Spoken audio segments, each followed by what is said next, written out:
in the funk house. Yes. So, couple things. One, welcome to the dopest, rawest. Rawest? Come on now, you gotta just roll with this. Rawest, okay, rawest. Okay, podcast of the land. Yay, new podcast. Yeah, new podcast in the land because yeah. Oh, well, we're climbing there. We're climbing. Baby steps, right? Mm-hmm. 0 F's to give podcast. We are your hosts, Jamal and Shawna. And let's take care of a little bit of housekeeping before we, Housekeeping is always a good thing, especially in marriage. Okay, so where can the people find us? You can find us on iTunes, Mm-hmm. and there you should subscribe so you can get us week by week. We are also on Google Play. Mm-hmm. We are on Spotify. Mm-hmm. And then we like to get social with you. So find us online also. You can find us on Facebook at 0 F's to Give, the podcast. And that is 0 spelled out. ZERO F, also spelled out. Did you know you can spell F's out? 0 F's EFFS, the number 2 Give podcast. 0 F's, the number 2 Give, the podcast. We are on Instagram, the same, 0 F's to Give. And we are on Twitter, right? Twitter at 2_EFFS. At 2 The number _EFFS. So find us, link up with us, and get at your people, all right? Now, join our community and tribe. We like to talk to you guys, so we love the feedback. We get great feedback every week. And we're open to not so great feedback if you want to give any. Wait, who's open to that? We're open to not so great feedback. I'm not. I know you said that you're not, but how do you grow? How do you learn? I get you. So what I'm not... constructive criticism. There you go. I'm open to constructive criticism. What I'm not open to is the nasty. Because what you gonna do? I'll get you out of there. I'll get you out of the paint. You don't want negative people in your community? I don't. And in your tribe? I'm not trying to foster that type of stuff anymore. All right. If I say so. Yeah, I say so. I was just saying, we can hear. We don't have to only take the good. We want the good reviews, but we're open if somebody doesn't just want to give us 5 stars and say great things about us. But why would you not want to give us 5 stars? I think you should give us 5 stars. Go subscribe and rate and review us. Give us 5 stars, please. It is one of the few ways that we can grow, and it is free for you to do. So please. And only takes 60 seconds. If that. So please get at us. Real quick, before we get into our stuff, as a morning podcaster, you sometimes need to pick me up, and our daily routine is coffee. Yes, love coffee. So our spot, we've mutually agreed, is the QT. Okay. Now, I know my California sister and brethren don't have the QT there, but it is amazing. Y'all missing out. All right, y'all just straight missing out on the QT experience, which is the bomb. So here's the thing: we are on our way here, and it's like we don't own all of this stuff that you see in front of us, right? This equipment and stuff, which I want to get into a little bit later. Don't let me forget. Okay. I'll try to remember. Okay. So we come to the studio and I'm like, yo, I need to get some coffee. And I'm like, all right. So we're going and I'm sitting at the light to turn into our beloved QT, and the light doesn't change. We missed 2 lights and now I'm angry because the time is getting short. We need to start the podcast. So I'm like, forget it. I'm just going to swoop to the right and go to the Shell station. Now, Shawna, you told me that you've heard about the Shell station before. I have, but let me just start by saying that the QT is an amazing gas station, right? It is. It is not where I like to go and do coffee, because coffee is an experience, right? But for a quick pick-me-up, the QT has everything. Such it as? is amazing. You go in, and I can get my desired breakfast, which is like a protein box or Time out. That's your desired breakfast? I love it. Oh my God. The protein box or a fruit bowl, and the coffee. They have all the different flavors. If I take the kids, they love it. You can get donuts, you can get candy. I don't drink them, but they have like 30 slushy flavors in there. Which is ridiculous. I think it's amazing. I just like to look at the colors. The QT is always clean. And driving across country, if you need to use the bathroom, their bathroom is always clean. And I have a bathroom thing. So we love the QT. You can even order food. Why are you laughing? You have a bathroom thing. Okay, go ahead. I do have a bathroom thing. You can even order fresh food. Well, food to be made for you. I do like that about you can go when you can order like pizza or a burrito, or haven't had any of it. The sandwiches are really good.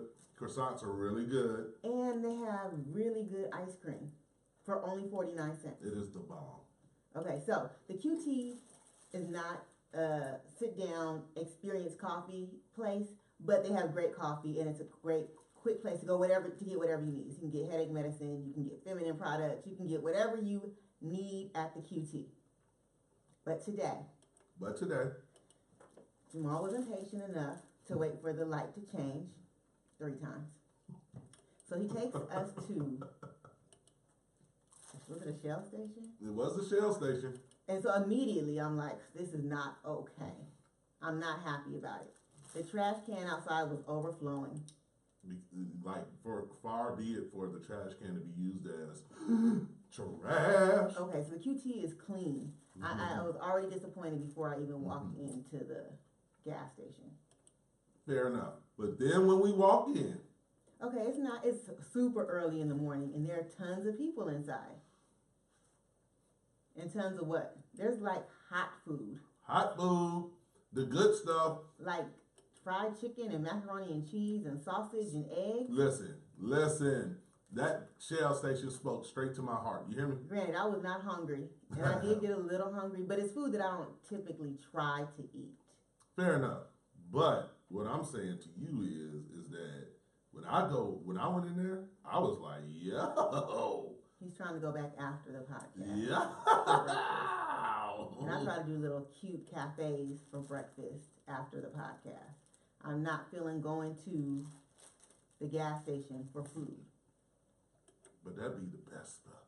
I heard some of my friends told us they go to the gas station and get fried chicken for $2.25, and it is the best. But be honest, you think they ghetto, don't you?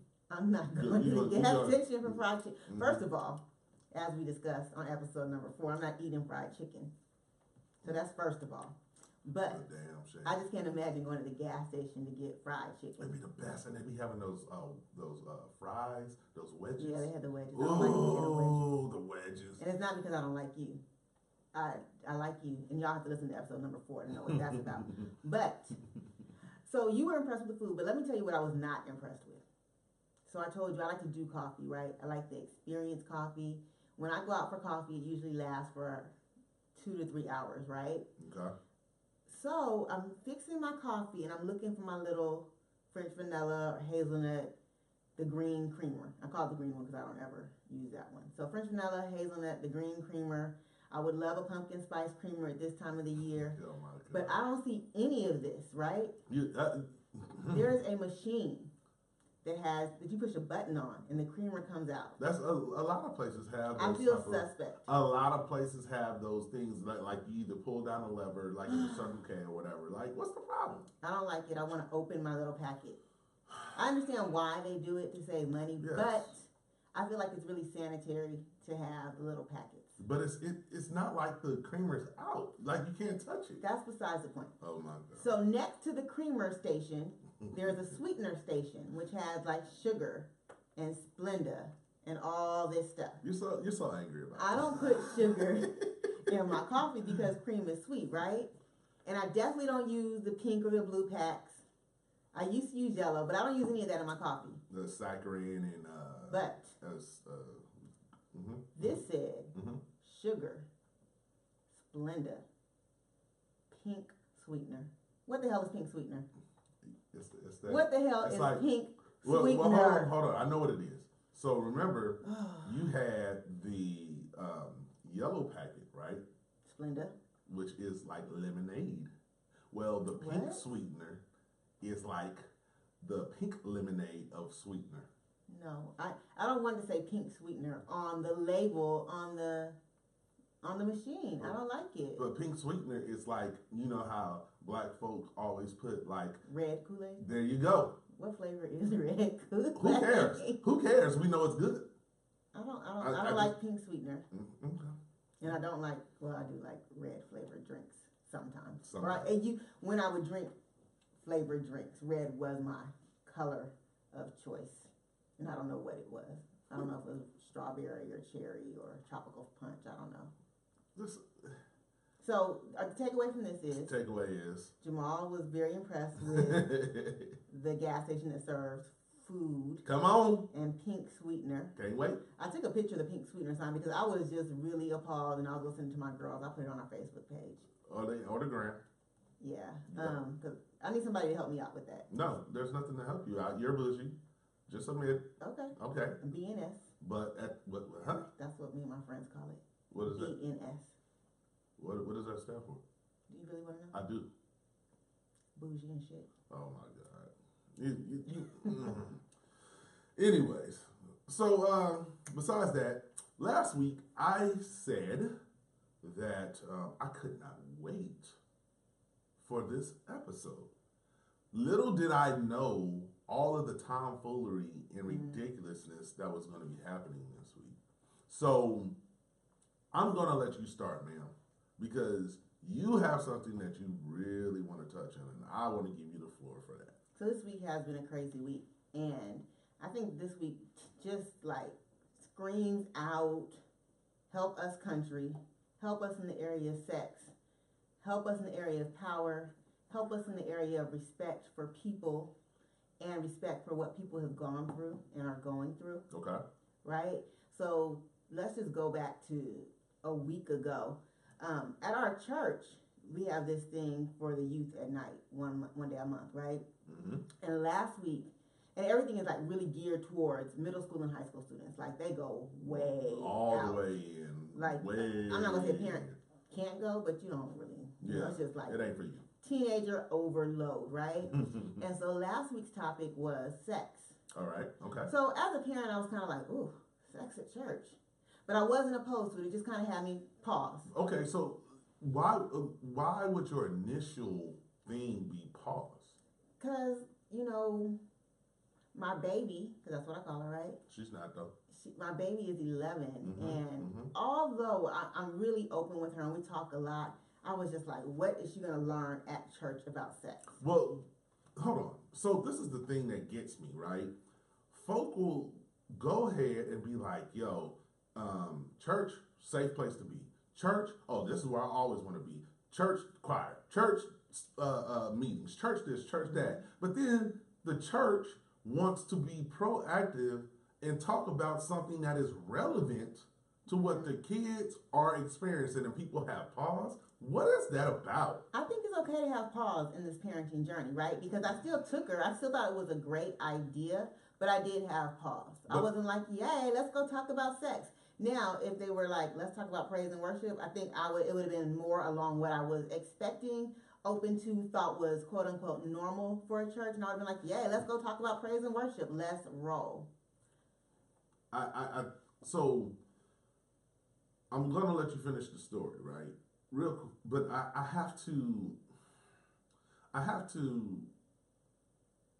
find it a problem that parents, and I'll include myself because there are certain things that draw my ire, not many. You as a parent should want your children to know how to be safe. Right, you should. Okay. Now, what I find is that parents in general forget their childhood. Or my favorite is they try to make their experience their children's experience. And so what happens is if, you know, if their parent, you know, as a father or as a mother, you was going around and sleeping with everything or testing everything or touching and kissing and fondling everything, you try to put that on your kid. And your kid isn't that necessarily. You know what I'm saying? Your kid is their own experience. And so what ends up happening is that because you're uncomfortable with talking about sex, or you're uncomfortable having this conversation, you think that the best thing to do is not have the conversation at all with your kid. And that is harmful, and that is ridiculous. And statistics show that the more educated that you are, the safer you are.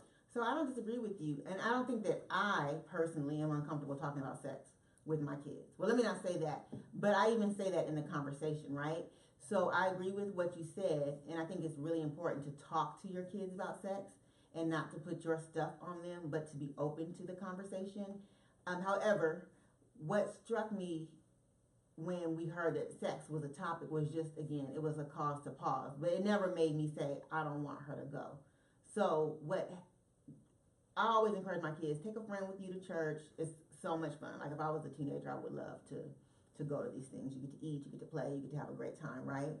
So the little one's friend that usually goes with her, I'm like, well, I guess I should probably tell her mom what the topic is. Right. You know? Right.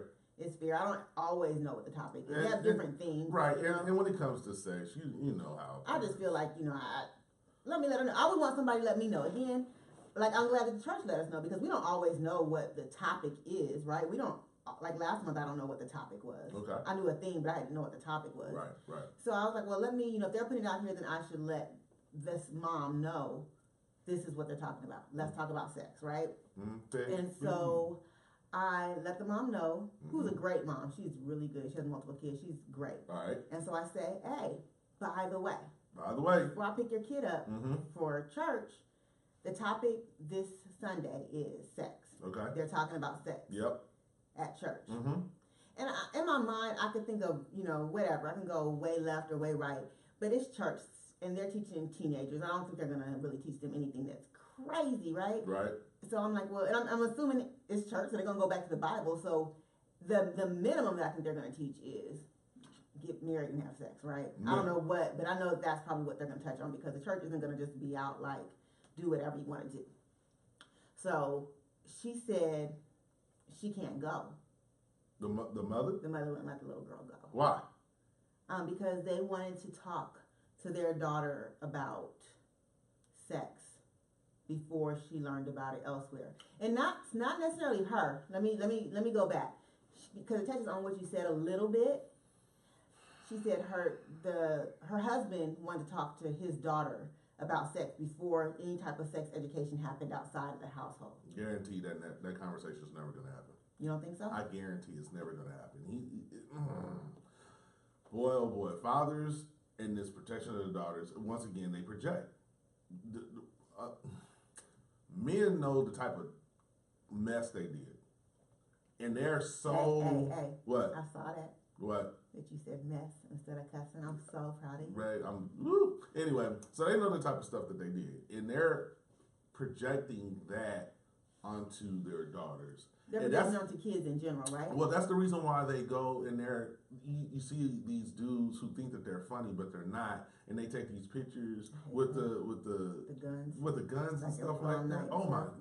Okay, so real straight up, anybody point a gun at my son for fun, you gonna have to see me. You gonna have to see me.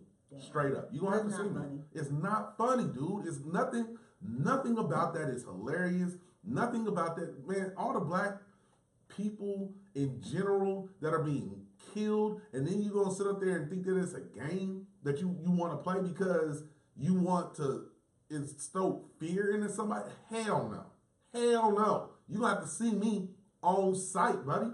That's ridiculous. But on that daddies and daughters thing, I'll get back to the church thing in a second, but there's so many dads who are just like, no, my daughter can't go out with him. They just assume the absolute worst. Yeah, because they project.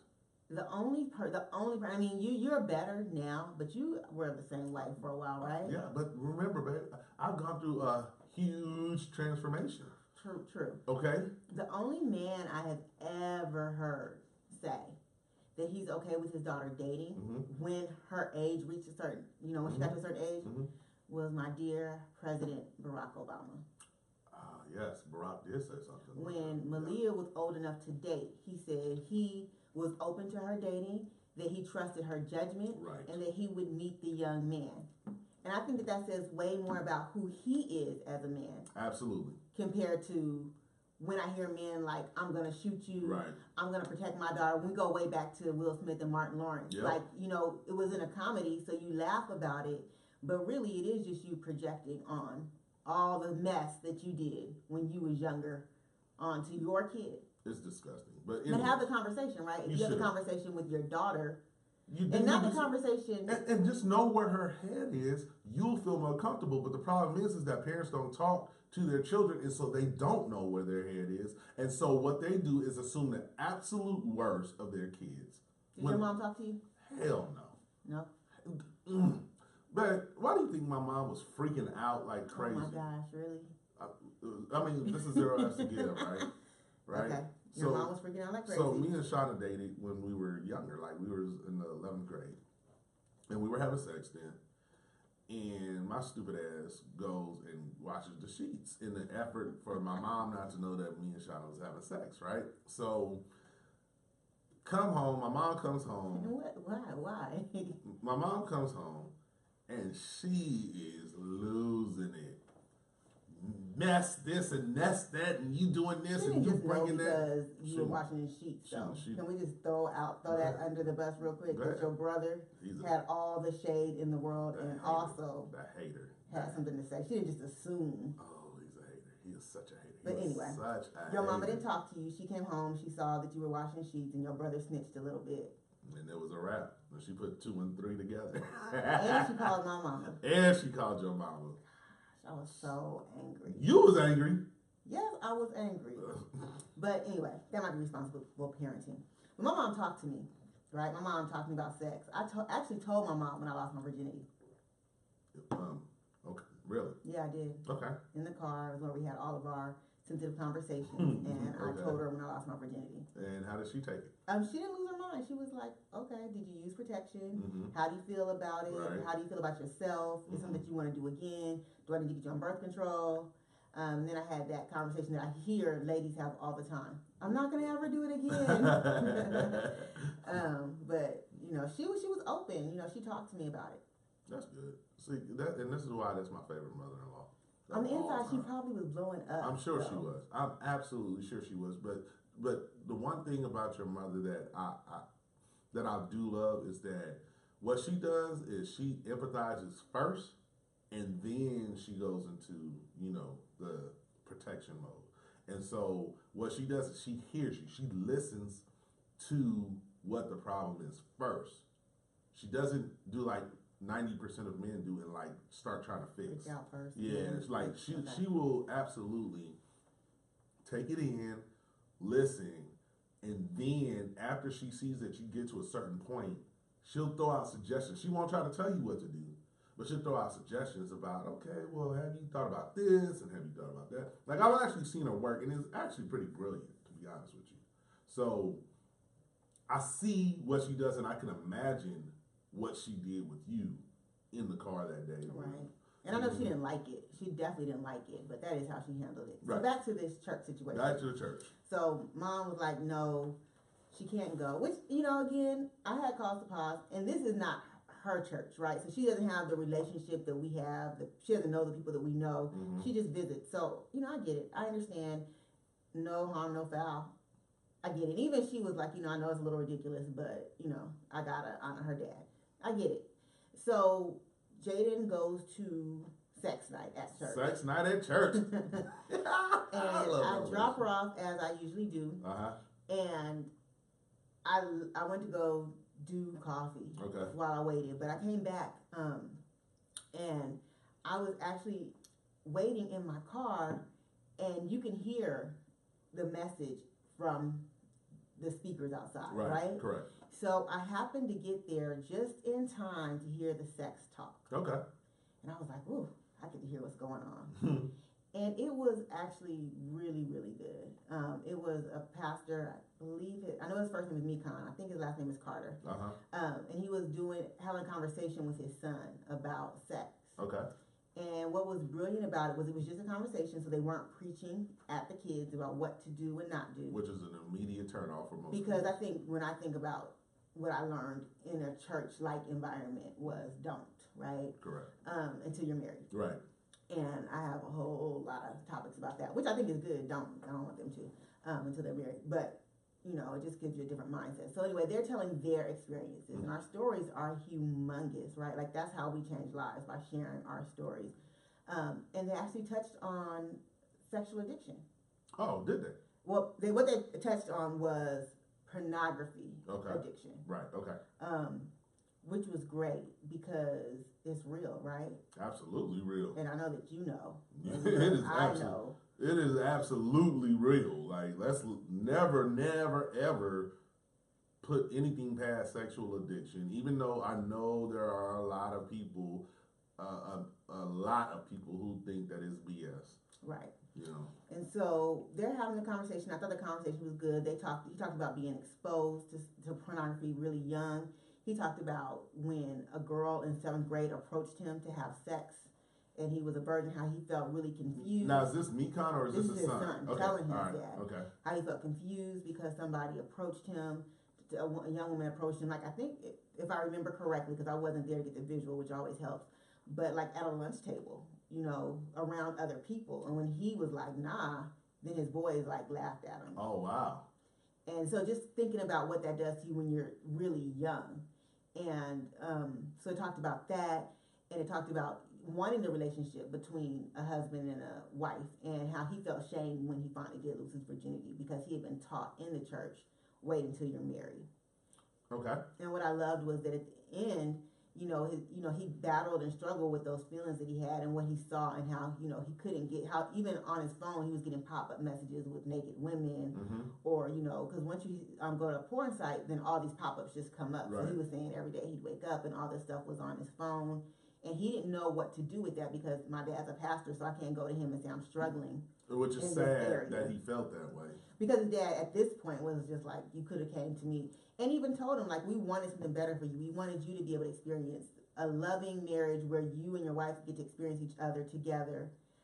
And the reality is that that's not a lot of people's reality. So his parents could help guide him, because they were like, hey, we weren't virgins when we got married. Right. So we know the struggle is real. We want to help you through that. But he didn't know, because kids don't know if you're not having the conversation. And they had the conversation, right? But kids still don't know. Kids still do what they do, and they take their fears and just kind of run with them.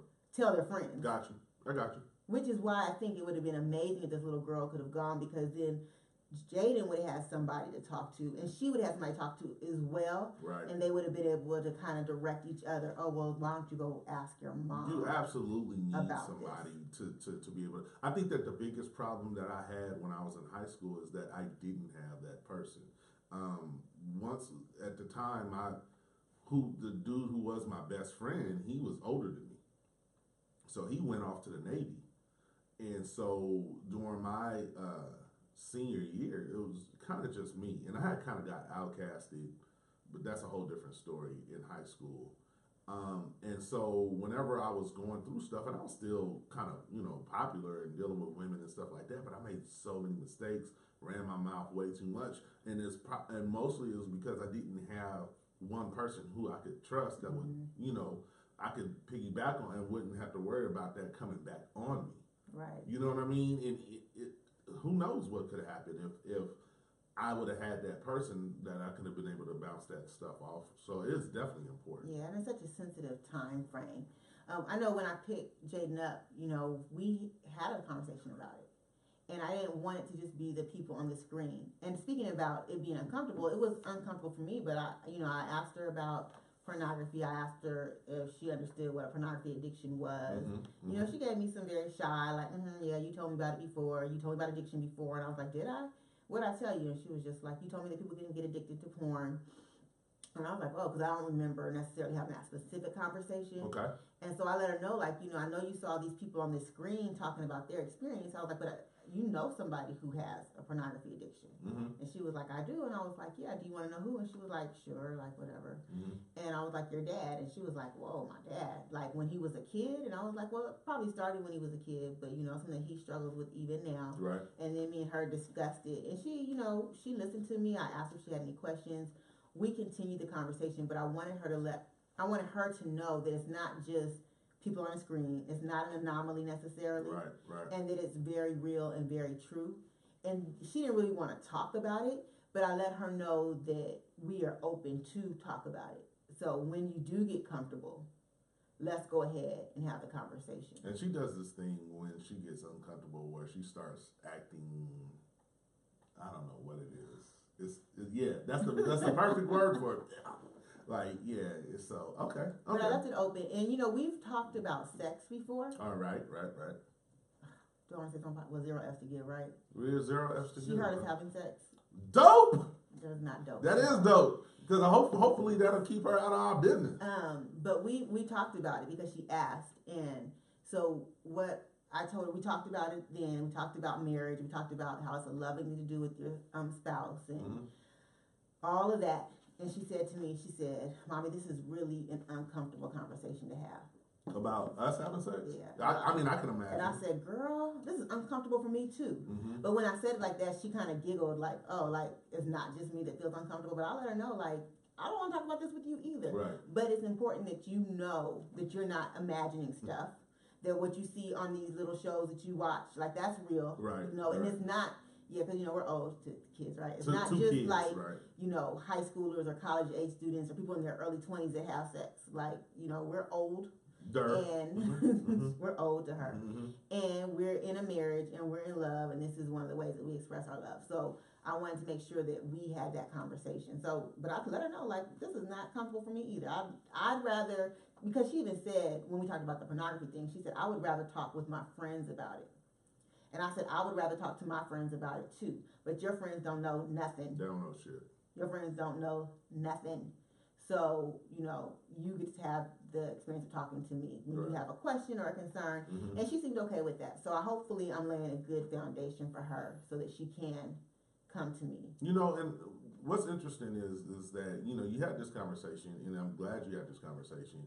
And usually when the kids have conversations with me, the conversations they always seem heavy.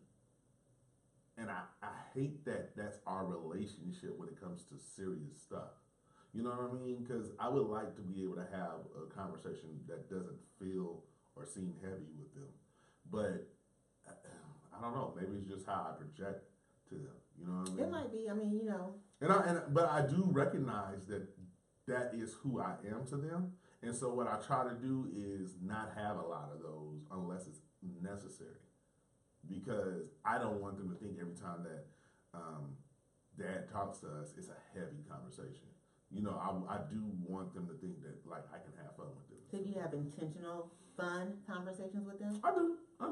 I mean, it's hard to relate to, them, but I do.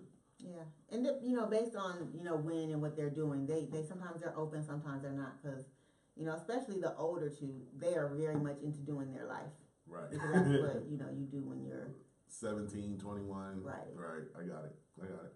Okay. But on the sex education thing, I also saw a conversation on Facebook, which was interesting. Oh, boy. And this was about the new sex ed laws in the state of California, okay. which is our home. And I didn't read the actual law, but the article that came out was talking about how they were changing it to represent LGBTQ community in sex education. Right. And apparently they were talking about masturbation and sex toys. Okay. In the which is all real. And so, like, parents were angry. My kids won't go to school. What's that? California. What? My kid can't go to school that day. They should have asked the parents. You will not teach my child about sexual toys and doing things that are wrong in the bedroom. And I was just like, man. Ooh. Wait, you said wrong? Doing things that are wrong in the bedroom. Okay. So, you know what? This entire conversation is about to go way different than what I thought it was. Matter of fact, I already know that we're not going to get to Bill Cosby, but we will next week. Okay, so here we go. You, ma'am, are a consultant. Yes, sir. For Pure Romance, correct? Yes, sir. What does Pure Romance do? We sell intimacy enhancement products. Intimacy enhancement products. People know us as the sex toy ladies. Okay. But it is a lot more than that. But that is one big area of what we do. Okay. So with that being said, how do you feel about masturbation and sex toys being looked at in that manner? I feel that it's a battle that I see all the time when I work. Okay. It's not a battle that I'm afraid to be on one side for. I think sex toys are amazing, but more than anything, they are. They are pretty dope. I ain't gonna lie, they're pretty dope. More than anything, I think it's the mindset, and I run across so many different mindsets about it. So let's go from the hard negative to the hard positive. Let's start at the hard negative of what you've come across in your parties or whatever that people have said about sex toys. The one that kind of left me mouth agape was they're demon possessed. What? And that is how you invite the devil into your soul. Okay, so the battery is the demon? The toy is the demon. Oh, the toy is the demon. And you invite the devil into your soul. So because I want to be clear, having an orgasm is inviting the devil into your soul. Using a vibrator. Now, why in the world would a woman, because your parties are strictly women, so I can say this, why would a woman believe that a toy that helps you climax is demon possessed? We can go on for days as far as I think what the why would be. But we got 15 minutes. Which is has to do with, I think has to do with like, even misogyny, right? Like women, remember chastity belts? I mean, I know in our time we didn't have them, right, back in the men didn't want women to have orgasms, and it was frowned upon. And the first vibrator was actually created by a doctor to help a woman who was going through psychosis. Really? Like it was created when women would go crazy, doctors used to manually stimulate them to orgasm to help relieve the stress. So doctors would manually stimulate women. Holy shit! You wanted to be a doctor? What? I said you wanted to be a doctor. No, I'm not going because here's the thing, as a doctor, you have certain responsibilities. So I don't want to violate no woman. Right. No, but I'm saying like that's what people used to do. Okay. Women would go quote unquote crazy. Whatever the crazy real term is, right? Gotcha. So they would manually stimulate women, and then a doctor created a vibrator. Smart man. To help with that problem. It was a medical device. Okay. And then they used to actually sell them like in Sears and Kmart, like not in our time or even our parents' time, but like that's the first places that it was sold as a medical device. Okay. But again, different attitudes and mindsets and different, because I understand that people have been traumatized by sex, right? And so that's why it shows up the way it does today in all kinds of different ways. Okay, how do we get to a toy that is specifically meant to help women orgasm or get to an orgasm? Why would that be demon possessed though? Because people in the church or whatever religious area, even like in Africa, how they cut off the clitoris of the women. Mm-hmm. The only purpose of a clitoris is for pleasure. Correct. That is the only reason it's created. There's nothing else. Correct. But the women in different countries, they cut it off to avoid pleasure. So why do we treat women in our world the way we treat them is the question, right? Because men are trash, but go ahead. And so it follows that same mindset that it was to avoid women having pleasure. So I mean, if that, I don't want to say that because yeah, you probably shouldn't. If you pause, then you should probably just move on to the next question. Okay. So everybody's gonna know what you want to say. Okay. So what I was gonna say is that our G-spot, men's G-spot, is in our ass. Yeah, I heard. Okay. So should we numb the asshole? I'm just saying it's so ridiculous to me that you're gonna take away a woman's pleasure. The reason why those men in Africa do that is because of one, misogyny, patriarchy, but also is because they don't view women as people. Right. Right? They view women as accessories. Did you see that meme going around this week with all this going on? It says she's somebody's sister, she's somebody's mother, she's somebody's daughter, trying to give people sympathy for all that's been going on in our world this week, right? Trying to humanize it. So it's like she's somebody's daughter, she's somebody's wife, she's somebody's mother, and all those were scratched out, and the last one says she's somebody. Like, she's somebody. Why does she have to be somebody's mama, sister, auntie? Right. She is somebody all by herself. A human being. Like, look at it that way. Right. She is somebody and she matters. So you got demon possessed device. Vibrators. Okay, what else do you hear about sex toys? That they're not necessary. Oh, really? Yeah. Now, women tell you that. And again, I think the biggest thing in general in our world is mindset, right? Okay. But if you're listening to a man tell you, because a lot of people will say, you know, I encourage couples play, right? Like this can be just for you. It can Have be. at it. But it's even more fun when you include your partner, right? The dopest. It's even more fun. It is. So I tell people that, but a lot of women will say, "Oh, I can't have a toy that's a certain size or that does a certain thing because my man is not okay with that." So they put penis envy on themselves? The guys are like, "You don't need it." Right, because dudes are so scared that it's stupid. So let me just break that down to you real quick. Dudes, in our stupidity, don't want women to have bigger, girthier devices than them because, wait for it, they don't think that the woman's going to get tight again. You think that's what it is? I know it for so here's fact. The deal. Like, no, I don't know because I'm not a man. Baby. I don't know because I'm not a man. Okay, so but then don't let argue me tell this you one with me. I can tell you this. A vagina is a powerful thing. It is an amazing thing. No penis is as big as a baby's head. Not one. And there are plenty of women who have had vaginal births. And guess what? It goes back. It goes back. It goes back. But don't tell those idiots that, because guess what? They still are like, So a lot of our toys are not for vaginal use. A lot of them are just for clitoral stimulation, right? Because that's how most women orgasm. Not all, but most. But most, right. So it's not even going inside, right? Mm-hmm. But they know that they cannot do that.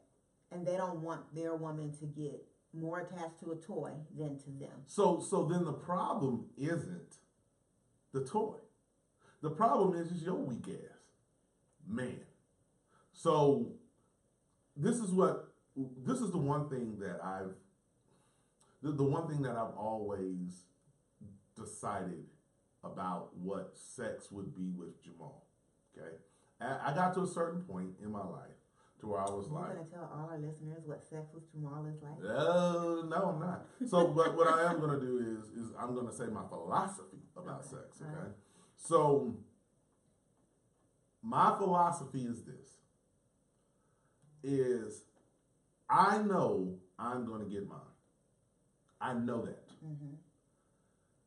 And But, most men will. And like 99.9% of men Right. will, okay?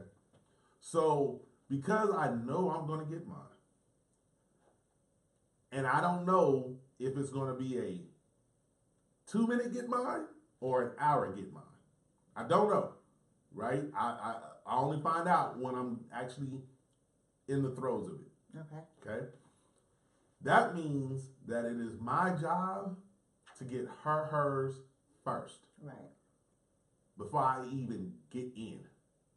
Okay. So my philosophy is get hers first, then I can get mine, because I know I'm going to get mine. The rule that I like to teach the ladies at my parties is you win, I win. Everybody wins. We are on the same team. If he's winning, you should be winning also. Explain that. Like the same thing that you said. Those are just our words. You win, I win. So if you're going to have an orgasm, I'm going to have an orgasm.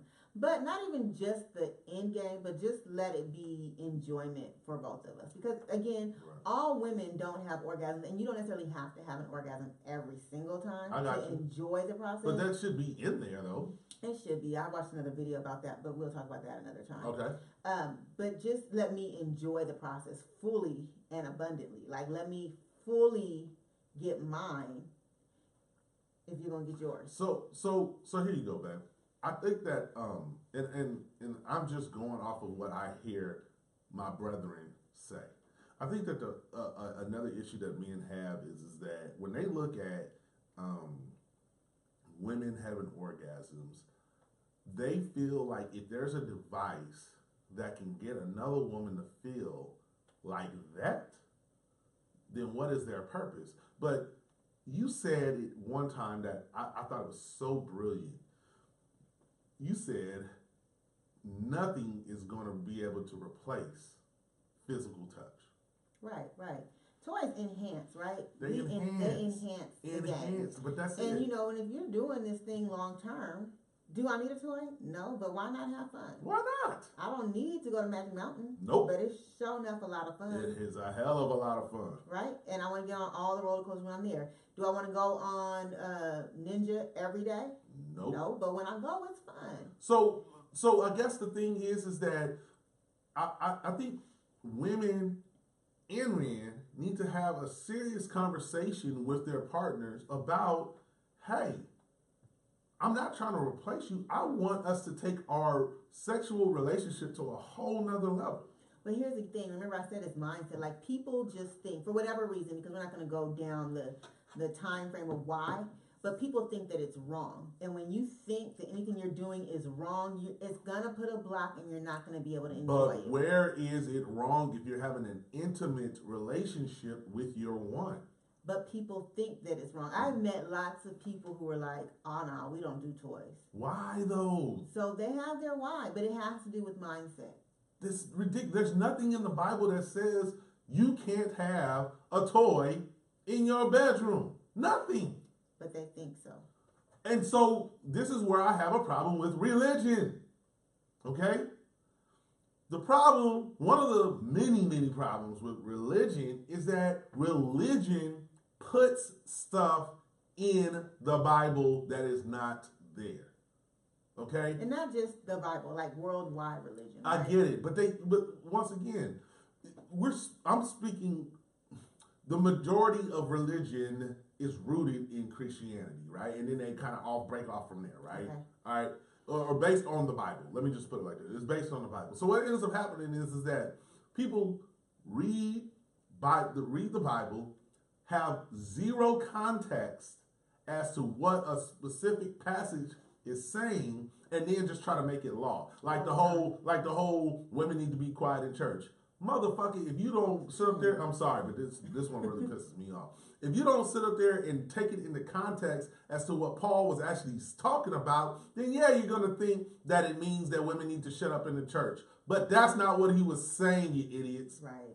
You know what I mean? Like, it's just frustrating that people take these bits and pieces to make it fit their agenda. Right. Instead of, like, sometimes you need to read 2 chapters before in order to get the understanding of why something was said in the Bible in that particular verse that you're trying to pull out. But instead of you actually, like, I don't know, doing the work or being, a little bit more educated, you take this stuff and then you start making this bullshit up there, and now you have perverted God's word. Right, which is wrong in all counts. But that is actually in the conversation that I was reading on Facebook, was one of the arguments, was that read the whole law. Because parents are losing their minds about thinking their kids have to play with toys, and they're learning about how to have same-sex sex, when that's not what it's about. It's about education, it's about teaching different things, but we hear a little bit and lose our mind, and will stand on it like it is law, like it is truth, and we don't even know. And that goes into so many aspects of life too, is that people do not listen to the whole thing. They hear a piece. Headlines. That's it. They take what they want from it out of that piece. Don't read the article. Don't educate themselves fully and make rash ass decisions about things that they have no business making rash decisions about. And will lose their minds emotionally and stress themselves and other people out. So this toy thing, we could do you back this. on the toys, babe? Babe, so full disclosure, I like the toys. I think that they're dope. Like, sometimes, I know this may be TMI, sometimes I don't feel like eating. Wow. I'm just saying. That's a lot. Okay, but sometimes I just don't. But guess what? Really? Because I couldn't tell. Well, because I'm trying to please. Remember, I just told you my philosophy. All right. So, but here's the thing. Guess what? That toy, undefeated. When I'm tired, I call in the switch hitter, the pinch hitter, and he goes and does the master's work. They're amazing. And so, but here's the thing. If I'm there and I'm administering the toy, guess what? We're still being intimate. Right. You know what I'm saying? We're still engaging in each other. We're still having fun.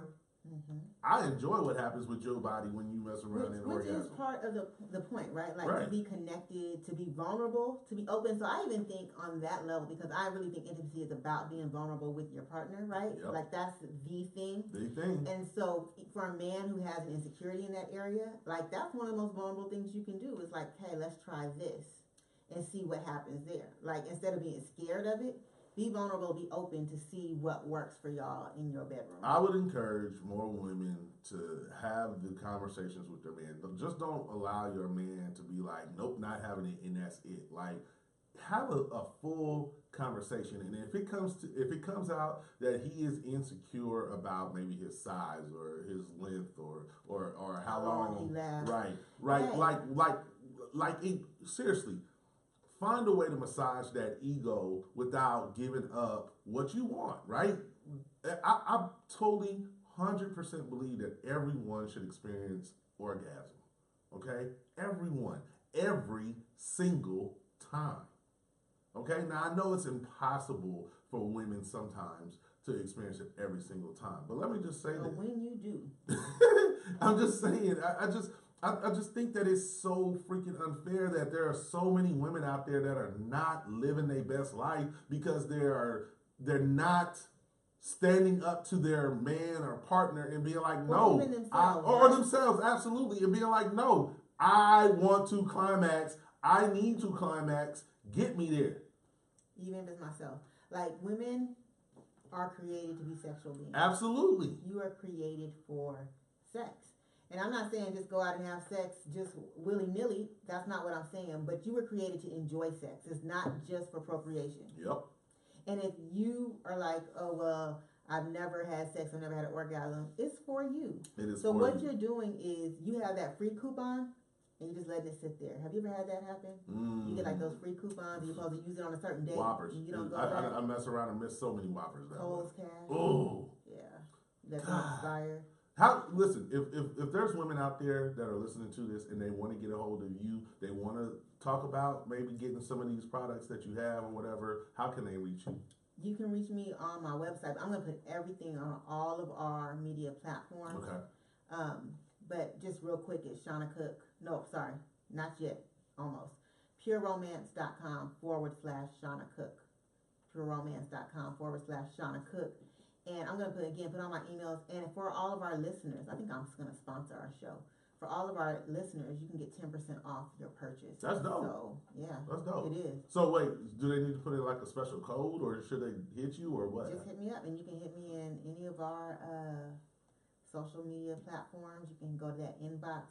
You can slide into my DM. But like easy slide, okay? Ain't gonna be no heavy slide up in there. You know what? I straight up, this was not what I planned on our podcast being today. But you know what? I'm extremely happy that this is where it went. Because we did say when we initially were putting this thing together that we wanted to talk about everything, including sex. And we hadn't really had an extensive conversation about sex in any way up until now. But I understand we're only 5 episodes in, but still. So listen, 0 F's to give. Tell a friend. Help us grow the podcast. Give us our 5-star reviews on the different platforms. And until next week. Yeah. Talk to us. Talk to us online. Yeah, we want to hear from you. We absolutely want feedback on our 0 F's to Give podcast Facebook page. Okay, so please, everybody, come, enjoy. Come. Here you go. You said that. You said that, ma'am. You said that. Anyway. Until next week. Until next week. Holla. Peace. Is somebody out there?